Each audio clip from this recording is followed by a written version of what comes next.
What up, gang? Line Carolina Jackpot time coming at you. It is Sunday afternoon. It means it's September 11th, 2022, and it's time for the Week 2 big winners and big losers, and also a little South Carolina Gamecocks reflection and wrap up on the 44-30 loss to the Arkansas Pigs yesterday out in Fayetteville.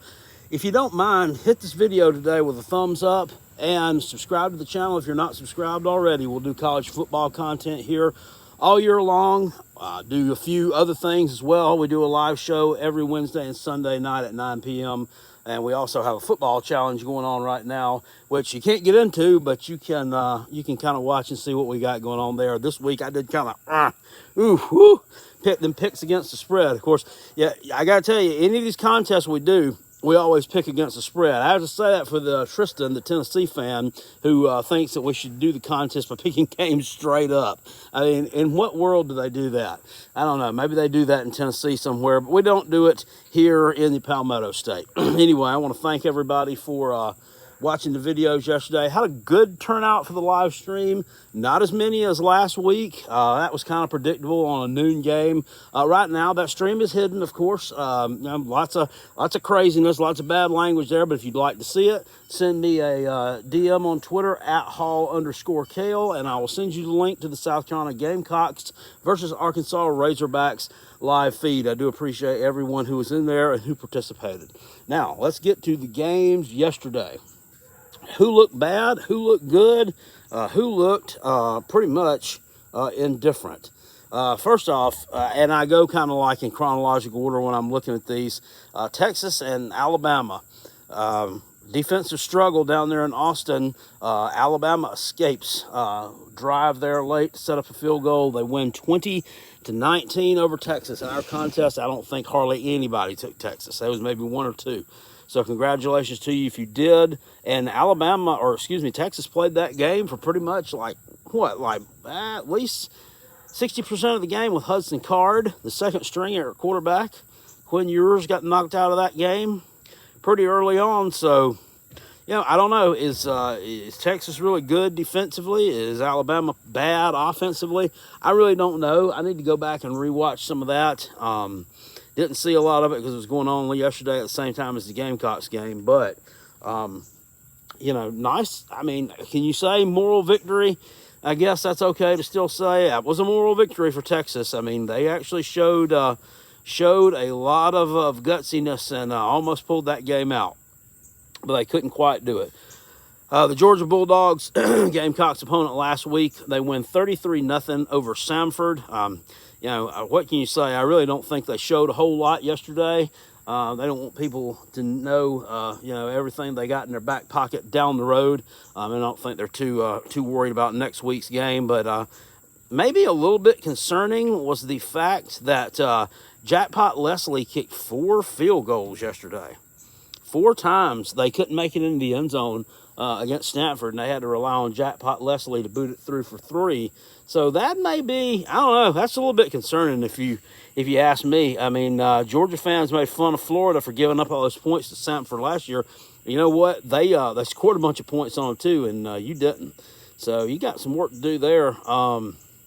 Art State versus Ohio State, they were scoring a little bit early on. They were keeping that game close early, but Ohio State pulls away. Don't cover the spread, though. Another one that didn't cover the spread was Michigan. They win 56-10 over Hawaii at home, actually. I tuned into some of that in the third quarter, late, and it was over. It was a disaster. You know who else is a disaster and who doesn't look good? Clemson. 35-12 over Furman yesterday. I mean, you did what you had to do. It was a workmanlike victory. DJ Ukulele looked a lot better. 21-27 passing yesterday, around 250 yards. Not really sure what his QBR was, because since that's the big stat we're all going on now. But, Clemson with no trouble with Furman.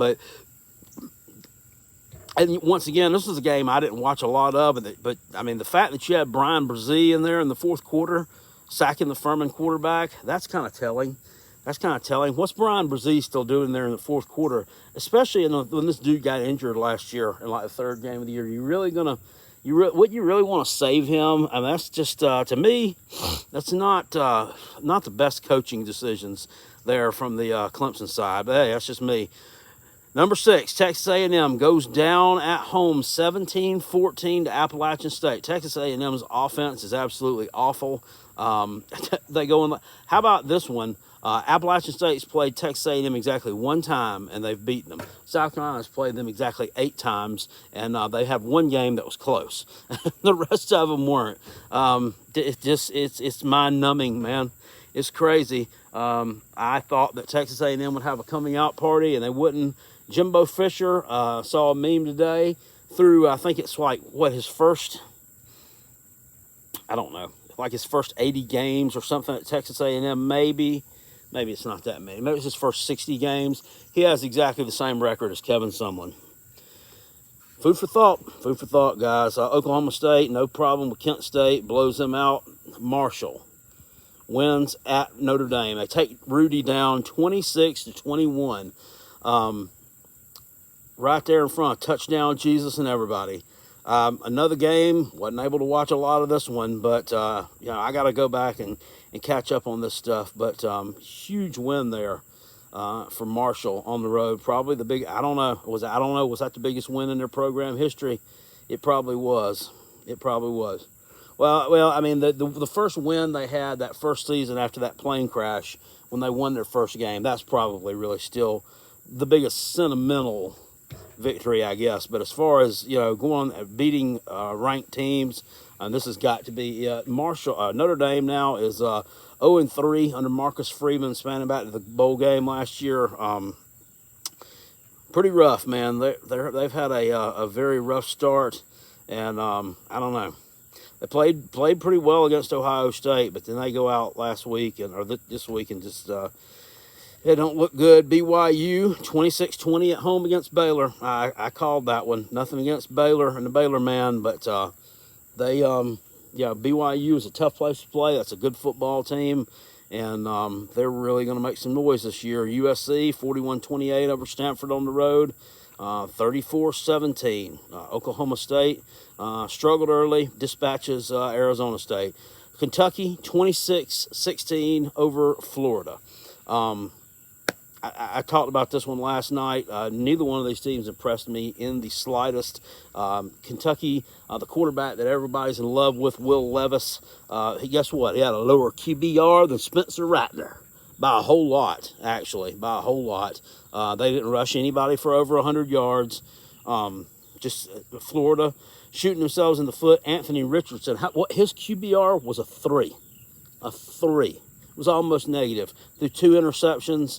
AR-15. I don't know. I think we all overreacted a little bit to Florida last week.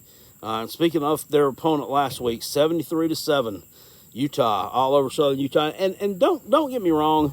I'm not trying to disparage either of these teams. Yes, I know that Kentucky got a win. That's great. They're 2-0 now.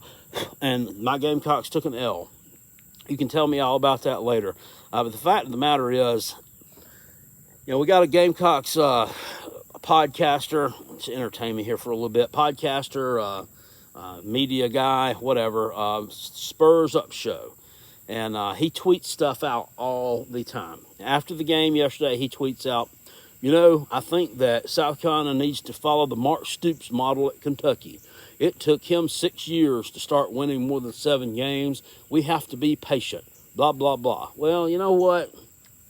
Nobody wants to be patient. Nobody wants to be patient, especially when from 2010 all the way through 2013 we were winning 11 games a year. Nobody wants to be patient to see that come back. I mean, it's just not. And the fact of the matter is, and I'm not hating on them at all. I mean, they're doing their thing, and that's great. Kentucky has really benefited over the past few years of beating some shitty teams. I mean, they really have. I mean, teams like, the Gamecocks, who have not had good seasons. We know that the past few years, especially dating back to before, the Will Muschamp era. Not good teams there. Not good Vandy teams. Usually not very good Mizzou teams. For the most part, they've gotten better now, but not good Tennessee teams. I mean, but last year Tennessee was pretty valid. And I mean, they boat raced you, in your own stadium. Mississippi State was a valid team. They boat raced you. Georgia, a valid team, crushed you. When you play Georgia, every time they're valid, they crush you. What was your fucking signature win last year? A bowl win over Iowa? It won't be there. I mean, I got to see more from you to really be bought in on Kentucky. And right now, I'm just not. I mean, I like Mark Stoops. What you've done there is great. But, I think Kentucky's reached their ceiling. And I think a team like South Carolina has a higher ceiling than Kentucky does. South Carolina has the ability to recruit better than Kentucky does, to recruit better players. South Carolina has better facilities than Kentucky does. South Carolina has a better fan base than Kentucky does. And, we have to put that product together on the field with coaching. Coaching has got to put that together on the field. But, not sold on you. But congratulations on your win yesterday. Michigan State big over Akron.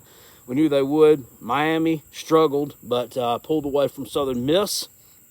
Of course, we'll get back to the Gamecocks in a minute. Tennessee. Big win on the road. 34-7 in overtime over Pitt. Congratulations. You guys covered the spread. You've been all in my DMs and everywhere. I've actually had people messaging me about them covering the spread. I actually made a Tennessee fan. I made him really mad. This older guy that watches the channel a lot. Let's take a look at this comment. Hopefully you can see it.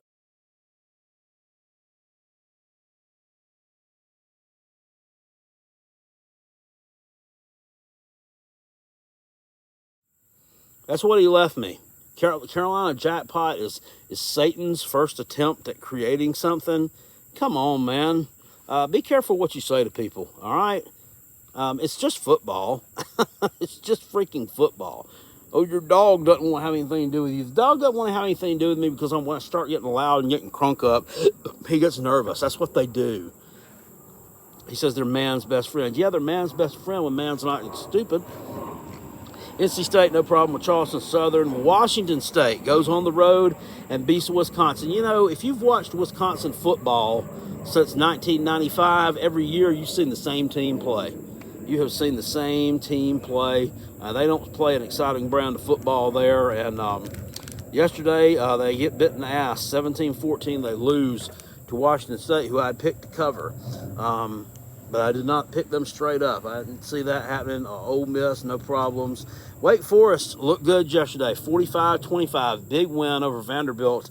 Kind of blew them out a little bit. I need to go back and watch some of that one. Looks like Houston and Texas Tech had a shootout. Probably knew they would. 33-30, the Red Raiders win that game. They go to NC State. I think it's this coming up week right now, and I'm telling you right now, I don't see NC State being able to stop that team. And I called this one during the offseason in my pick and prediction videos. I think I actually gave NC State the benefit of the doubt and gave them a win there. But I would not be at all surprised to see them drop that game. Minnesota, no problems with Western Illinois.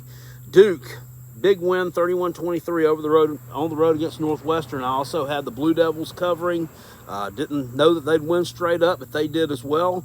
Got to like the job that Mike Elko's doing. You got to like the job Mike Elko's doing there, and you got to wonder at Texas A&M, is his departure hurting this team? I don't know. Penn State, no real problems there with Ohio U. North Carolina.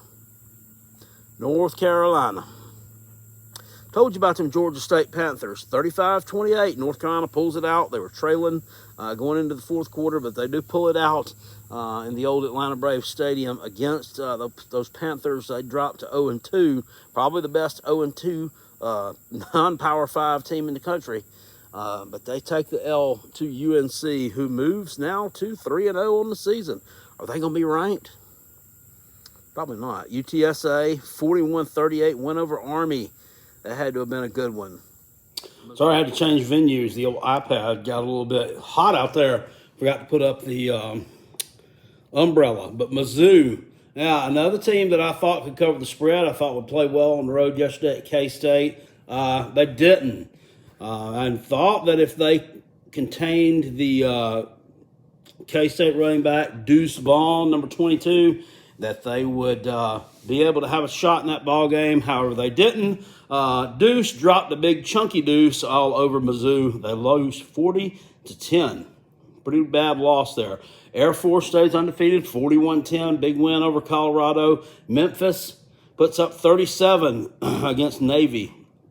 A big win there for them in conference play on the road. Maryland all over Charlotte, 56-21. I handed that out as my lock, stock, and two smoking barrels pick of the week. And that one actually cashed in. Oh, jiggy. Iowa State gets it done finally against Iowa. These two teams combined for 17 points, 10-7. The Cyclones win against Iowa. One that surprised me, Illinois, 3-touchdown win at home, no problems with Tony Elliott's Virginia team. It's like Virginia's having some of the same struggles as the Clemson offense did under Tony Elliott last year. Can't score any points. 24-3, the Illini win that game in Champaign. And they are now 2-1 on the young season. UCLA at home, no problems with Alabama State. Well, you can't find a FCS opponent to play from the state of California? Wow, that's weird. Anyway, UCLA rolls. Nevada drops one, 55-41 to Incarnate Word. This is a FCS team from Texas, I believe. It's only been around for maybe 10 years or so. And Nevada, has been a bowl team. Home of Colin Kaepernick, home of, good Lord, what was that kid? Carson Strong last year. Threw for 1,000,000 yards, and they dropped one. I handed Kansas out as someone to watch to cover the spread. Not only did they do that, they beat West Virginia 55-42 in overtime. I asked last night, how somebody win by 13 in overtime? They had a pick six to seal the deal. Big win there for Kansas. I'm telling you, Lance Leipold is a good coach. He's done great things at Buffalo, did great things before that at Wisconsin Whitewater, and he's going to turn Kansas. Are they going to be a 10-win team? No. They can contend for a bowl. I think he's going to get them out of the toilet and maybe get them, in the Big 12 to, where they can consistently beat teams like, like West Virginia's and your Texas Techs and some of those lower tier teams. I certainly think they can do that. East Carolina, pretty good win at home yesterday, 39-21 over Old Dominion. And we're going back in weird order here. Syracuse all over UConn, 48-14. Game never really close. And I'm just scrolling here. Auburn struggled with San Jose State. Auburn's not a good football team. I'm telling you right now, they're not exploiting, not taking advantage of Tank Bigsby. Really, in my opinion, their quarterback play. Tank Bigsby, 13 rushes yesterday for 51 yards and 1 touchdown. He ran a 3. Was he hurt? I don't know. TJ Finley looked bad. I don't know. I don't know what to think of them. LSU all over Southern. Georgia Southern beats Nebraska 45-42. I just saw this news a while ago. Scott Frost is gone. So the fire Scott Frost, when's it going to happen saga? We finally have our answer. He was let go today. I thought they would wait a few more weeks because I thought his buyout was supposed to drop or something, but I guess they had enough, and they went on ahead, and he is gone after losing to Clay Helton's Georgia Southern Eagles last night at home. They missed a field goal at the end to lose that game. Virginia Tech all over Boston College, 27-10. That surprised me. That was a bad one on my part there. I thought BC would win that one straight up. I thought it was a little bit of an overreaction to Virginia Tech's Week 1 game. Indiana, not impressive, struggles to beat Idaho. Coastal Carolina, the Chanticleers, what happened with that? They struggled 31-27. They win at home, scored a touchdown in the fourth quarter with about 6 minutes left. A touchdown pass from Grayson McCall to beat Gardner Webb, an FCS team out of Boiling Springs, North Carolina. It's in the Big South Conference by a final score of 31-27. Oregon State, the Beeve. I'm sold on them now. I'm gonna wear that hat tonight, and everybody's gonna say, "Well, the Carolina Jackpot, who didn't give up on the Coots already?" No, it's not that. But they score 14 points in the fourth quarter, and they come back here and beat Fresno State by a final score of 35-32 on the road. And if you've watched what Fresno State has done against teams from the Pac-12 the past few years, you'll know why this is impressive. Played close games against Oregon. They've beaten UCLA and a number of other folks. So Fresno State, big win there on the road. And then Mississippi State has a big fourth quarter 39-17 win over Arizona. I had Arizona covered in the spread there. They couldn't do it.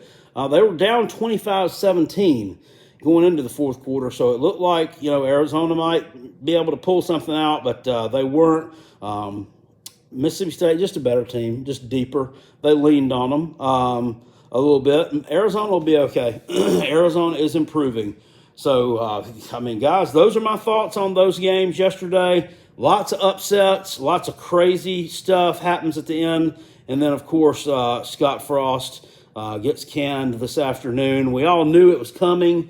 I don't know what the thoughts are there. I guess they wanted to get rid of him ahead of the big game against Oklahoma, because sometimes that can provide a spark to a team. That can provide a spark. But we knew he was all getting let go. The Gamecocks yesterday, looking at this thing now from a logical point of view, Spencer Rattler, 54.6 QBR yesterday, not good. A touchdown and interception. 24 of 39. I think he was like 0 of 4 on deep balls. So that one looked really bad. Marshawn Lloyd carried the ball 7 times for 23 yards. Juju McDowell was the most effective rusher. He rushed for 35. Marshawn Lloyd also had a fumble in there. Really bad. Antoine Wells has emerged as an absolute fucking grown-ass man. 189 yards on 8 catches, 1 touchdown, a long of 64. Marshawn Lloyd not looking too bad himself, catching passes out of the backfield when he didn't fumble. And Austin Stogner showed up yesterday. He had a reception of 38 yards, 5 receptions, 68 yards there. Spencer Rattler fumbled the ball 3 times. We lost 1. Then, of course, Marshawn lost 1 himself. Got to take care of the ball better than that. And defensively, South Carolina yesterday, Zach Pickens with 12 tackles, 4 solo tackles. Had a tackle for loss. Jordan Strong, tackle for loss and a sack yesterday. Jordan Burch had a sack yesterday. Jordan Strong, from what I understand, is out for the season. Tore his ACL yesterday. Big number 7, the rush end. That sucks. And from what I also understand, Mohamed Kaba, who was kind of rotating time there with Sherrod Green. They were kind of a 1-1A tandem there at that other linebacker position beside Brad Johnson. Tore his ACL yesterday too. So both those guys are gone for the season. So, yeah, what I was saying earlier in the summer about how, we have been really lucky since we got Luke Day there. We haven't had a lot of injuries like we did in Muschamp era. This is not good. Thing is, these injuries rearing their ugly head already. So tough break for those guys, but it looks like they're going to be gone for the season. Cam Smith got banged up for South Carolina yesterday too, defensive back. Looks like he's going to be okay. What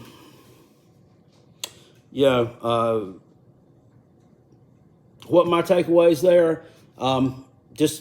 Taffy play up front. Taffy play up front is what lost that game for South Carolina, especially in the first half. Second half, they looked a lot better. The taffy play yesterday up front came from the defensive line. It wasn't so much the offensive line. The offensive line for South Carolina played a lot better yesterday. Not that they were perfect. They had some breakdowns. But when I went back and watched them, they protected Spencer Rattler pretty well yesterday. Of course, the Arkansas people are going to say, well, we only rushed 3. Well, you only rushed 3. So what? They protected him better still.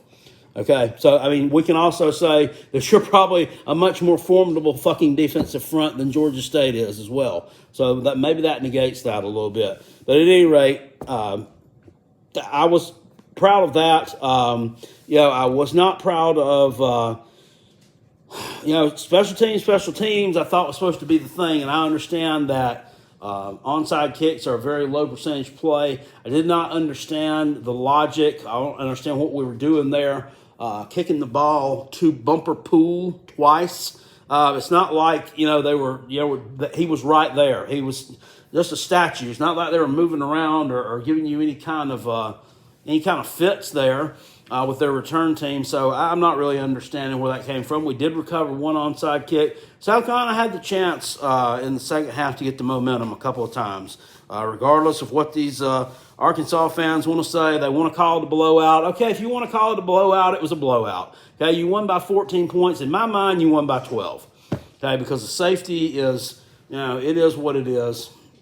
So you won 44-30. I don't consider that a blowout, especially, I think South Carolina played much better. You could, I guess, say it was because you covered the spread. And you could say it was a blowout in the first half.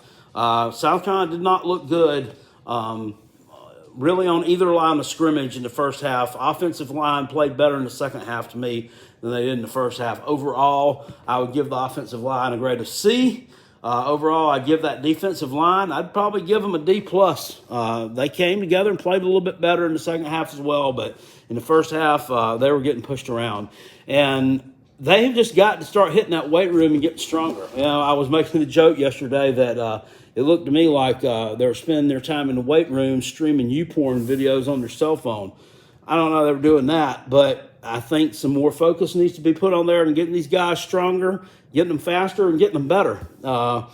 Because these guys, they couldn't bring down KJ Jefferson. I understand he's a big, strong quarterback, but those guys, there was one play where they had him sacked. He was sacked twice by two guys and got away and got a little completion down the side, it wasn't anything to write home about. It didn't go for a touchdown or anything, but, it didn't go for negative yardage. That should have been a negative yardage play.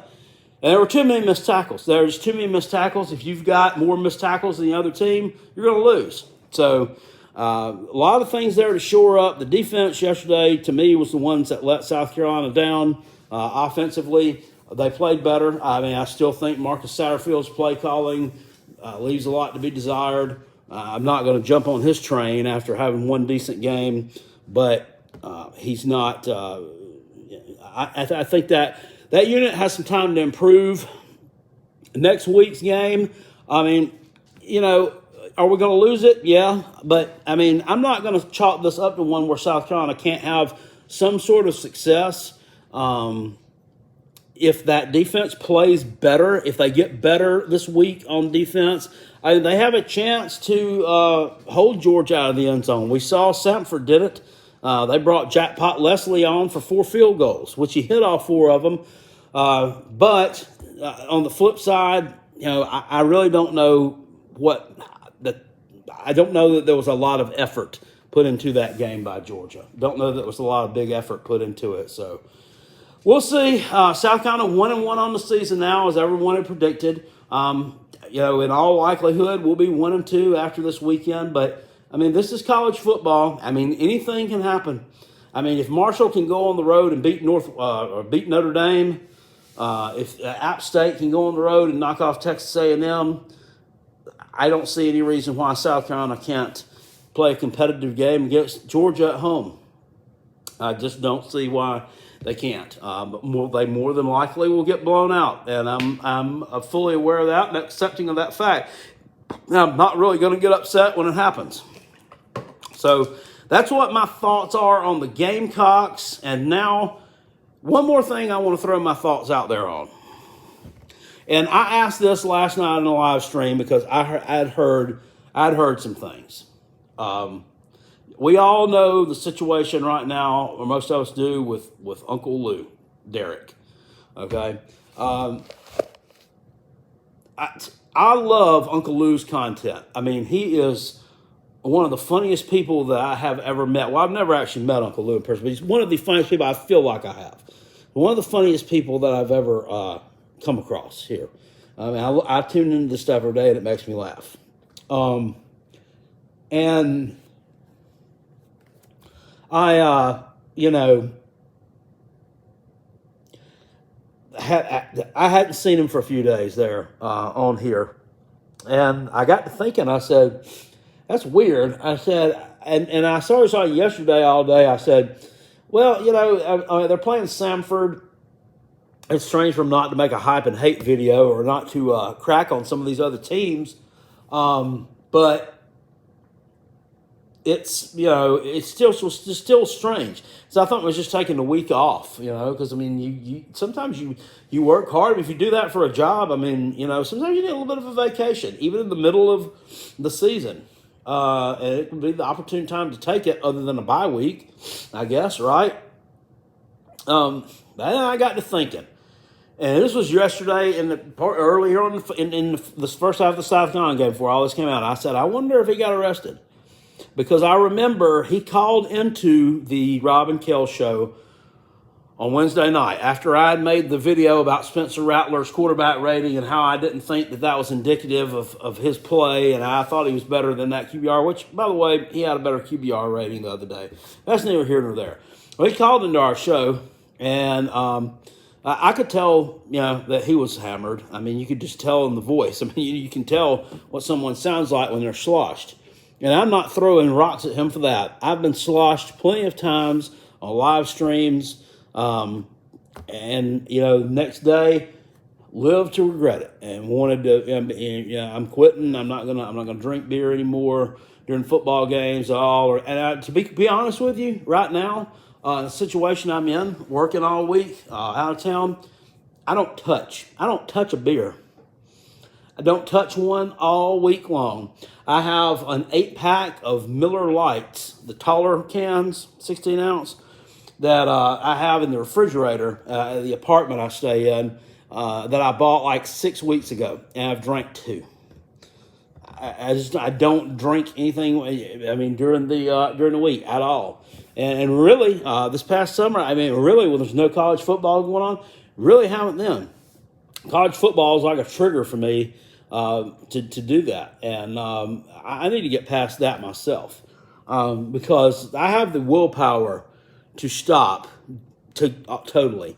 Drinking is fun and everything. It gives you bolsters your ego a little bit, I guess, brings you a little bit up when you're feeling down, and it can, make you, even, the taste of beer. I mean, some people like the taste of beer or whatever. Some people like, ain't nothing better than drinking a cold beer after you've been mowing grass all day. And I ain't all about that life. Yeah, a cold Gatorade is what helps me, or a cold water or Diet Mountain Dew or something like that. But I'm like one step away from, if I could just get over that hump, to not even drinking anything at all. But there are people who sit here and throw shots at me and say, you're drunk. Well, no, not really. I just can't handle myself during football games. That's really what the problem is. It's not, and when I go to football games, you won't see me drink a drop. I mean, really not even at the tailgates. I don't do that. Because, I don't really feel all that comfortable drinking beer and stuff around people I don't know. I just don't. I'm just that kind of person. You think I'm on YouTube, I'm a personality and everything, and I'm real, I guess, extroverted, but really I'm not. I'm kind of an introvert, unless I get to know you. With that being said, so I felt bad when I found out yesterday that he had been arrested, and I saw the date when it happened. I don't know that it was September 8th, which would have been Thursday, and I'm assuming that it was Thursday early morning. I'm assuming it was after midnight hours, like the between midnight to 4 a.m.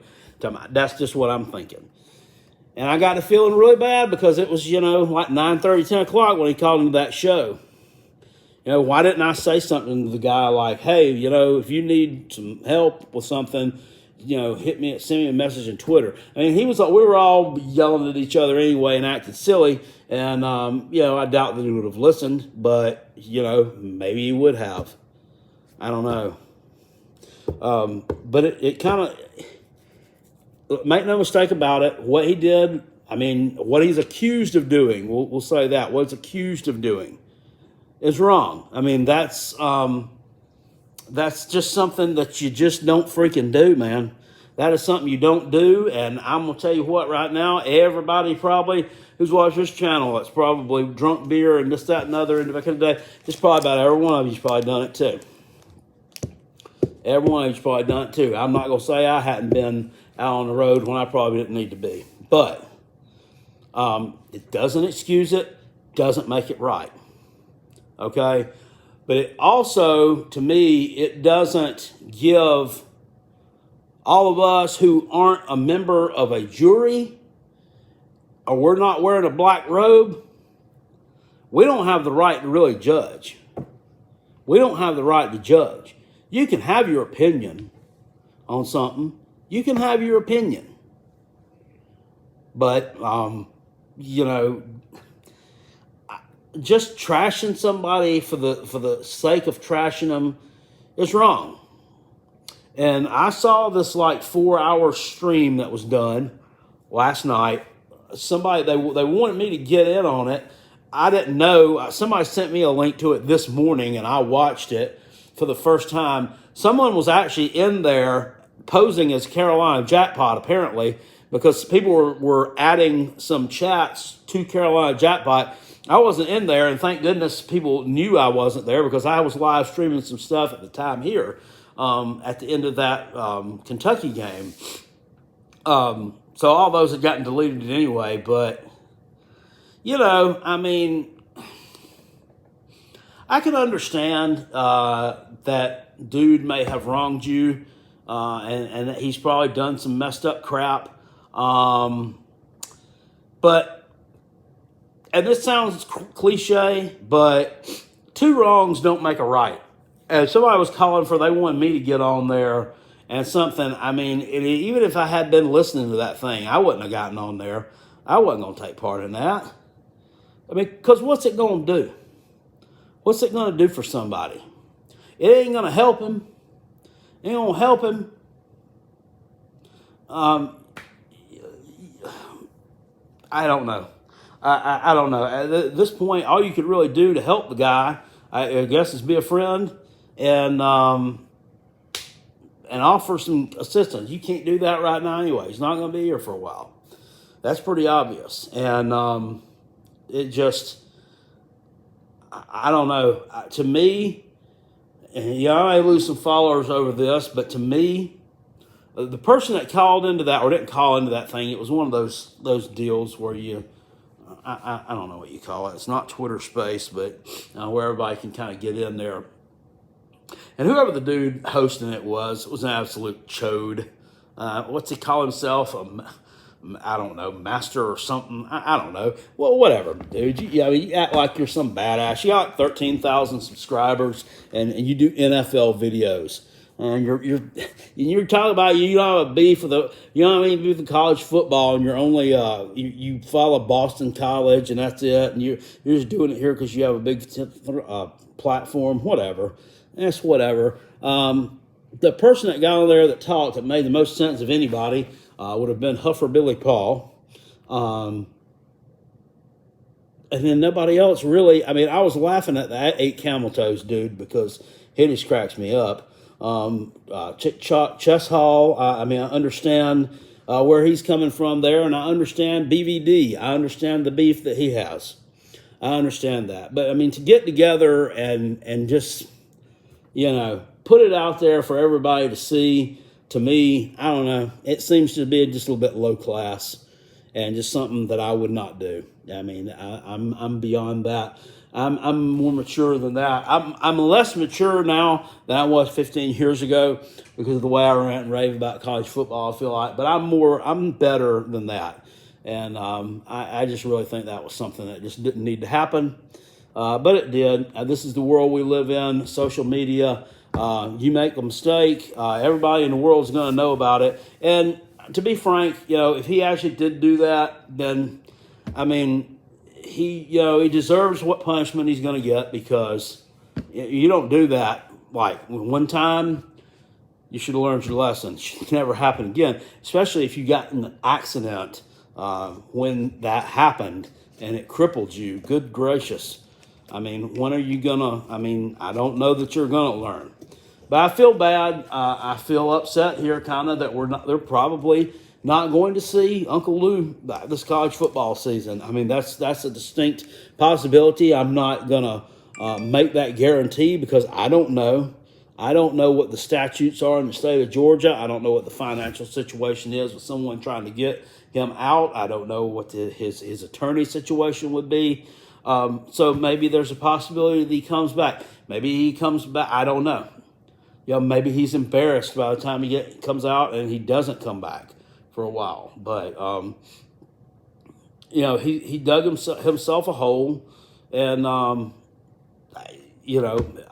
feel like he'll either get out of it or he won't. But I don't think he needs people to kick him and keep him down there, if you get what I'm saying. So that's just Carolina Jackpot's 2 cents on it. So hope everyone enjoyed the football part of the video, and then me getting that little part off my chest. None of us are perfect. None of us are perfect. I mean, some of us do some stuff though that's pretty crazy. It's pretty out there. So I understand all that.